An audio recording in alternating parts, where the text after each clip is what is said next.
Okay, to create a MIDI track, right-click in the drop area and select Insert MIDI Track. Or use the shortcut Shift-Command-T. Or drag and drop a MIDI device from Live's browser into the drop area. To add a MIDI clip, right-click in the clip slot and select Insert MIDI Clip. Or double-click in a clip slot. Or use the shortcut Shift-Command-M. So next you'll need to enter some notes into the MIDI note editor. Initially, the length of a note is determined by the grid size within the MIDI note editor. To change the grid size, right-click within the MIDI note editor and select a value from the menu. And it's possible to double-click to enter a note. Or alternatively, use the pencil tool to draw in notes. The pencil tool shortcut is B. To move a note within the editor, click, hold, and drag it. To resize a note, hover the mouse at the end of a note to bring up a bracket icon. And then click, hold, and drag it. Fold minimizes the display to show only the notes that have been entered into the editor. Devices such as Impulse, Sampler, and Simpler all need audio files added to them to produce sound. It's possible to drag and drop audio into the device's sample display from Live's browser. Or on a Mac, you can also drag and drop audio files directly from Finder.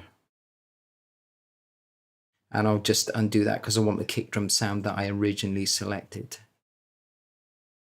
So when a clip is launched, the audio in Simpler will play in correspondence to the position of the notes in the MIDI note editor.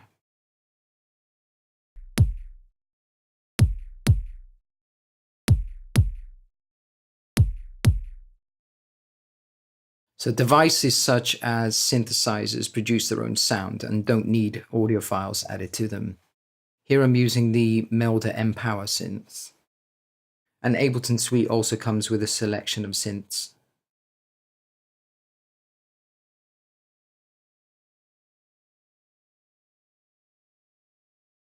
So it's possible to play MIDI instruments via external controllers or with a computer keyboard, which I'll quickly demonstrate here. First, turn on the computer MIDI keyboard button. And then record on the track, which you'll need to do to hear or to record sound from a MIDI instrument when using the computer keyboard or an external controller. The computer keys from A to J represent the white keys on a keyboard, and keys W, E, T, Y, and U represent the black keys over the range of 1 octave. And I'll just press some keys on my laptop to make some sound.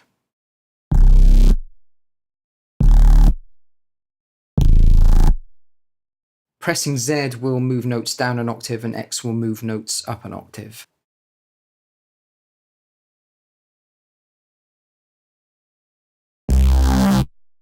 Pressing C and V will decrease and increase the velocity sensitivity of the played note. So I'll launch scene 3, which will play back the kick clip in track 2, and it will simultaneously record a new clip to track 1 containing the synth. So now when I play the synth via the computer keyboard, the notes will be recorded to the newly created clip.